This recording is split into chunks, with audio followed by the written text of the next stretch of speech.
Hello viewers, আসসালামু আলাইকুম। পেট pigeon লট ভিডিওতে আপনাদের সবাইকে স্বাগতম। ভিউয়ার্স, আমার এই বেবিটা দেখেন, এই বেবিটার বাবা মা একটা বাচ্চাকে খাওয়াইতেছে, এটার খাওয়ায় না। তো আমাদের অনেকেই এরকম প্রবলেমে ভুগি যে ছোট বাচ্চা, এত ছোট বাচ্চাকে কীভাবে, এখন তো এটাকে যে দানাদার যে খাবারগুলো আছে এটা খাওয়াইতে পারবো না। তখন আমাদের যেটা করতে পারি আমরা, যে আমি এই যে সিরিঞ্জের মধ্যে দেখেন যে বেসনের যে গুঁড়া পাওয়া যায় আমাদের এলাকার মধ্যে যে কোনো জায়গায় বেসন পাওয়া যায় মুদি দোকানে, ওই বেসন নিয়ে আমি পানি দিয়ে গোলাই নিছি। একদম মানে একটু নরম করে একটু গোলাই দিবেন তাহলে। আর সাথে এই যে এখানে দেখেন আমি একটু হালকা অটোজাইম নিছি, যাতে হজম শক্তি যেন ঠিক থাকে।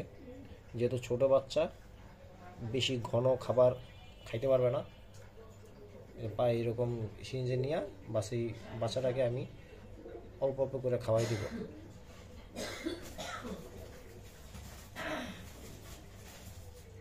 এভাবে সিরিঞ্জ দিয়ে আস্তে আস্তে আস্তে আস্তে খাওয়াই দিব, যতটুকু খাইতে পারে। বেশি প্রেসার দিয়ে দেওয়া যাবে না ভিউয়ার্স।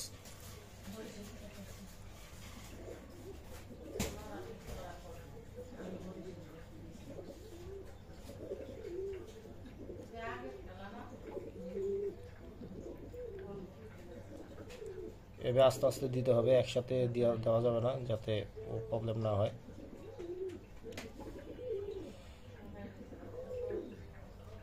আর দিব না। তো ভিউয়ার্স, এইভাবে করে বাচ্চাটা আপনারা খাওয়াইতে পারেন। এতে হবে কি, আস্তে আস্তে যখন ও একটু শক্তি পাবে তখন বাবা মার কাছ থেকে ও নিজেই খাবার কাইরা নিয়ে খাইতে পারবে। তো ভিউয়ার্স, এভাবে আপনারা ছোট ছোট যে বাচ্চাগুলো আছে এগুলো বড় করার চেষ্টা করতে পারেন। আর আস্তে আস্তে আমি আগামীতে ভিডিও দিব, যাতে এইটা কেমন অবস্থা হয় এটা আপনাদের সাথে শেয়ার করব। আসসালামু আলাইকুম রহমতুল্লাহি ওয়া বারাকাতুহু।